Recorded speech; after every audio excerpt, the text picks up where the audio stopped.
Hello friends, नमस्कार, good morning. तो मैं आपका स्वागत करता हूँ सीएसके सीएम क्लासेज में। जैसा कि आपको पता है आज है 15 जून 2023। तो मैं यहाँ पे डेली करंट अफेयर्स की वीडियो डालता हूँ, ठीक है, वो भी मैप के साथ। ओके, जो भी इंपॉर्टेंट लोकेशन है मैं उसको बताता हूँ मैप के साथ। ओके, और आइए तो शुरू करते हैं आज की क्लास। उससे पहले मैं आपसे एक रिक्वेस्ट करूँगा कि अगर आपको वीडियो अच्छी लग रही हो, कंटेंट अच्छा लग रहा हो, ठीक है, पढ़ाने का तरीका अच्छा लग रहा हो, तो आप ज़्यादा से ज़्यादा वीडियो को लाइक, शेयर और सब्सक्राइब जरूर करें प्लीज़, ठीक है। तो ये शुरू करते हैं। आपका पहला प्रश्न है कि विश्व रक्तदाता दिवस कब मनाया जाता है, ठीक है। तो विश्व रक्तदाता दिवस यानी कि वर्ल्ड ब्लड डोनर डे की बात की जा रही है, ठीक है। तो विश्व रक्तदाता दिवस कब मनाया जाता है, ये आपके ऑप्शन है। क्या 14 जून को, 21 जून को, 29 जून को या फिर 1 जून को। तो इसका सही जवाब है ऑप्शन ए, 14 जून को विश्व रक्तदाता दिवस मनाया जाता है, ठीक है। ये देखिए यहाँ पे एक मैं तस्वीर भी लगा कर रखा हूँ। 14 जून को रक्तदान दिवस, यहाँ पे लिखा गया कि रक्तदान महादान, और ये है भी सही बात है।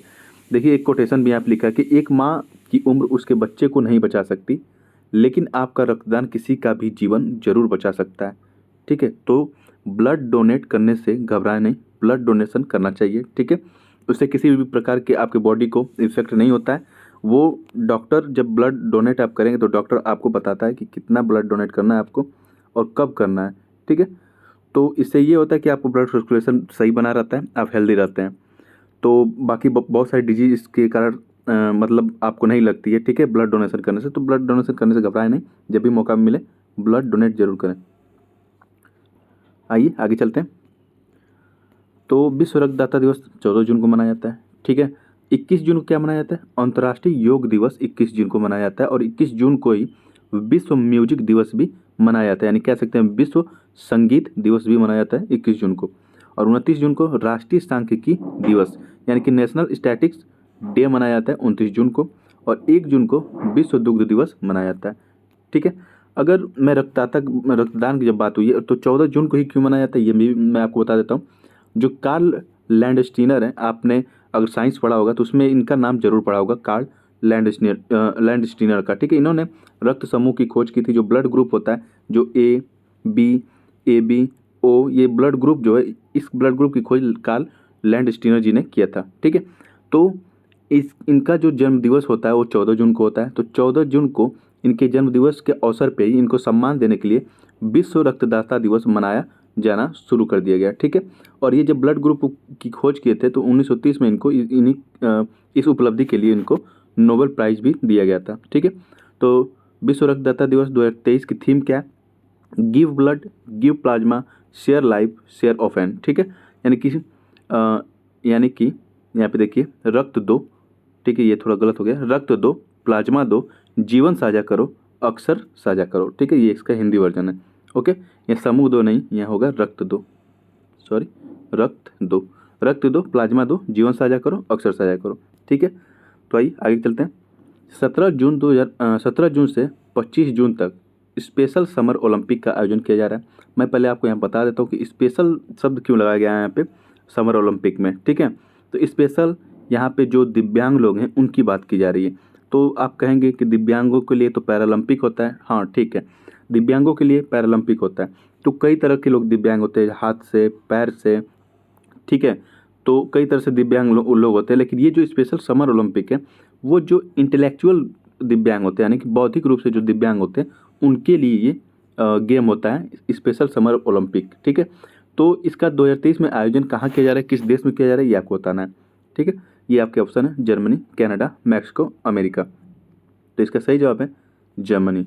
जर्मनी के बर्लिन में 2023 का स्पेशल समर ओलंपिक का आयोजन किया जाएगा 17 जून से लेकर 25 जून तक, ठीक है। तो जर्मनी की बात चल रही है यहाँ पे, तो मैं जर्मनी की लोकेशन आपको दिखा देता हूँ। ये अपना सुंदर भारत, इसके नॉर्थ वेस्ट की तरफ जाएंगे तो यहाँ दिखेगा यूरोप। और यूरोप को मैं जूम करता हूँ यहाँ पे, तो देखिए ये दिखेगा जर्मनी। जर्मनी की राजधानी है बर्लिन, यहीं पे ये ओलंपिक गेम होने वाला है। इसके नॉर्थ में बाल्टिक सागर दिखेगा, और इसके नॉर्थ हल्का वेस्ट की तरफ आएंगे अगर, तो यहाँ पे नॉर्थ सी दिखेगा, यानी कि उत्तरी सागर दिखेगा। और इधर है डेनमार्क, ठीक है। तो आगे चलें, आइए आगे चलते हैं। हाल ही में चर्चा में रहा शब्द डार्क पैटर्न, ठीक है। डार्क पैटर्न अभी समाचारों में ज़्यादा चर्चा में है, ठीक है। तो क्या है डार्क पैटर्न शब्द, ये आपको बताना है। क्या ये कोविड काल का काला दिन है, नहीं। डिवाइस को लॉक करने का एक लॉकर सिस्टम है, नहीं। क्या एक प्रकार का ये साइबर क्राइम है, नहीं। इसका सही जवाब है ऑप्शन डी। ये विज्ञापन के माध्यम से उपभोक्ताओं को गुमराह करना, ये डार्क पैटर्न कहलाता है। ठीक है, डार्क पैटर्न का मतलब यही है कि अगर आप देखिए, जब किसी भी सोशल मीडिया ऐप पे जाते हैं या फिर गूगल पे जाते हैं, ठीक है, तो वहाँ पे जब जाने के बाद आप कोई भी चीज़ सर्च करते हैं या शॉपिंग करने की कोशिश करते हैं, तो वहाँ पे आपको अनेकों ऑप्शन दिखाई देता है। जैसे कि इस पे आप क्लिक करें तो इतने % का डिस्काउंट मिलेगा।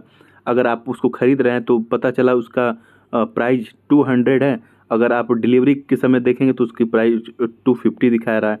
ठीक है, तो इस तरह से जो गुमराह किया जाता है कंज्यूमर को, यानी उपभोक्ताओं को, उस शब्द को डार्क पैटर्न कहा जाता है। ठीक है, तो डार्क पैटर्न पर अभी भारत सरकार रोक लगाने की कोशिश कर रही है, इसलिए ये सब चर्चा में आया।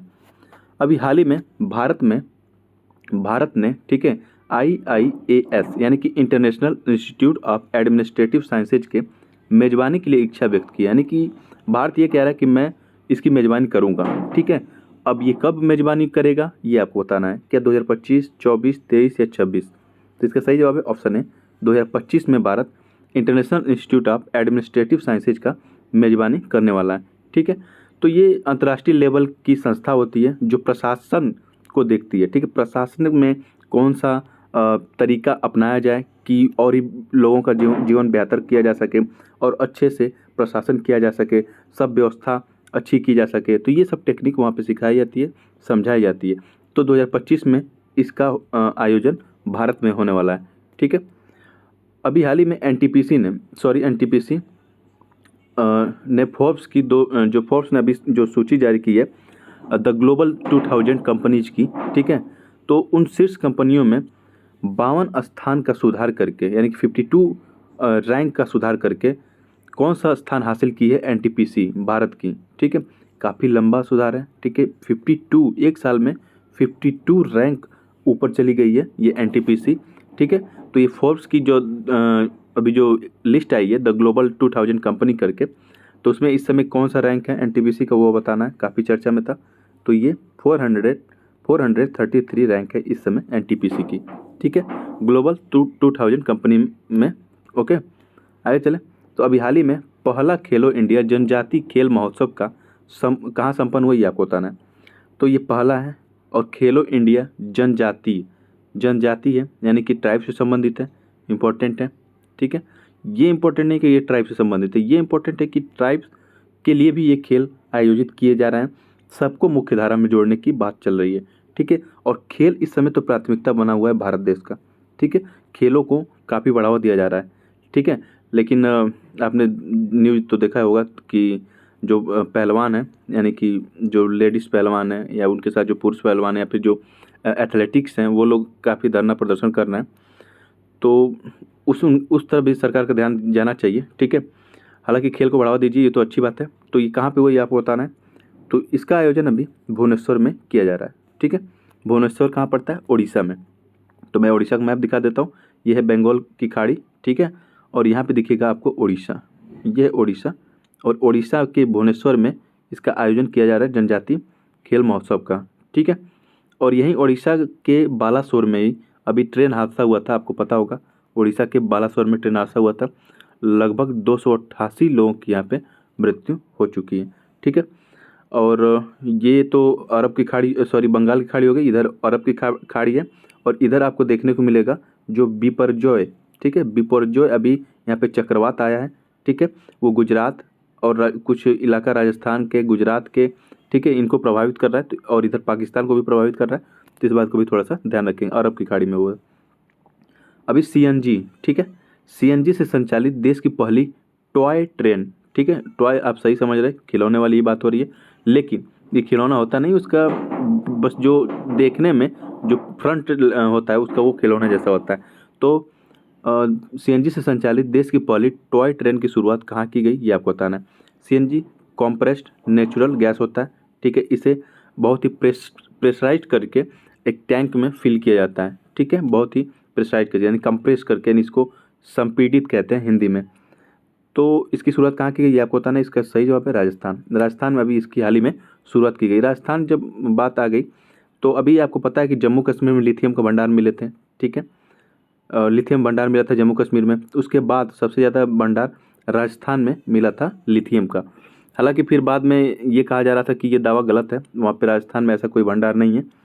तो वो अभी जस्टिफाई नहीं हुआ, जब वो हो जाएगा तो मैं आपको इन्फॉर्म कर दूंगा, ठीक है। तो राजस्थान की बात चल रही थी, तो ये देखिए मैप में राजस्थान है, यहाँ पे दिखेगा आपको मैप में राजस्थान, ठीक है। इसकी बाउंड्री इधर पाकिस्तान से लगती है और इधर पंजाब से, हरियाणा से, ठीक है, उत्तर प्रदेश, इधर मध्य प्रदेश और इधर गुजरात से। ओके, आगे चलें। अगला न्यूज है कि अभी हाल ही में किसे बॉर्डर सिक्योरिटी फोर्स यानी कि बीएसएफ की बात हो रही है, बॉर्डर सिक्योरिटी फोर्स का डायरेक्टर जनरल यानी कि डीजी नियुक्त किया गया है, ये आपको बताना है। तो इसका सही जवाब है नितिन अग्रवाल। अभी हाल ही में नितिन अग्रवाल को बीएसएफ का नया डायरेक्टर जनरल नियुक्त किया गया है, ठीक है। अगर मैं और जो ऑप्शन है उनके बारे में बात करूँ तो प्रवीण के श्रीवास्तव को अभी हाल ही में सीवीसी यानी कि सेंट्रल जो विजिलेंस कमीशन होता है उसका कमिश्नर इनको बनाया गया है, प्रवीण के श्रीवास्तव को। सुबोध कुमार सिंह जी को नेशनल टेस्टिंग जो एजेंसी है उसका अध्यक्ष बनाया गया है, सुबोध कुमार सिंह को। और अजय बंगा को आप जानते ही होंगे, ये वर्ल्ड बैंक के अध्यक्ष हैं इस समय, अजय बंगा जी, ठीक है। अगर मैं बीएसएफ की बात करूं तो बीएसएफ की स्थापना कब होती है? आपको पता होगा कि जब भारत और पाकिस्तान के बीच में 1965 की लड़ाई हुई थी, ठीक है, उसके बाद से इस तरह के करीब कई सारे जो सेंट्रल आर्म फोर्स हैं उनकी स्थापना की गई थी, ठीक है। उसी में बीएसएफ भी था, एक था, ठीक है।